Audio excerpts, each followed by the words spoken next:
Hi, I'm Heidi Copeland, a Family and Consumer Sciences Extension Agent with the University of Florida IFAS Extension. Oftentimes around the holidays, Extension agents are asked pertinent questions about baking.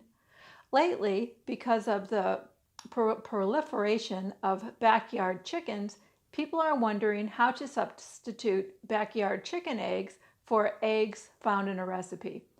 Most recipes are formulated using a large egg. However, backyard chicken eggs come in a variety of size, so it sometimes helps to know what you're dealing with.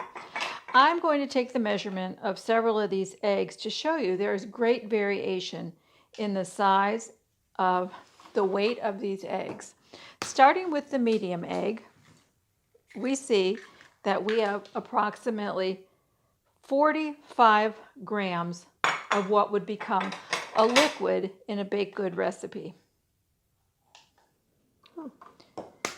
Using the large egg, we have approximately 46 grams in what would be of liquid in a recipe. The extra large egg, 57 grams.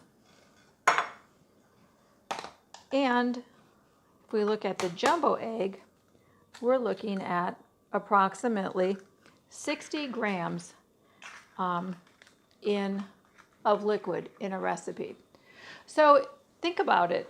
If a recipe calls for 2 large eggs at approximately 56 grams an egg, and we use 2 jumbo eggs at 70 grams an egg, we are getting almost 40 grams or 1 medium egg more than we need in a recipe. While that does not seem like a lot, when we're dealing with baking, the scientific, precise measurements needed in baking, using the wrong egg size will matter.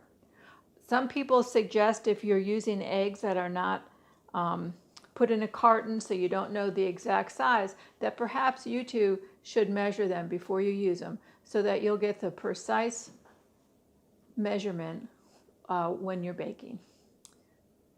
Thank you.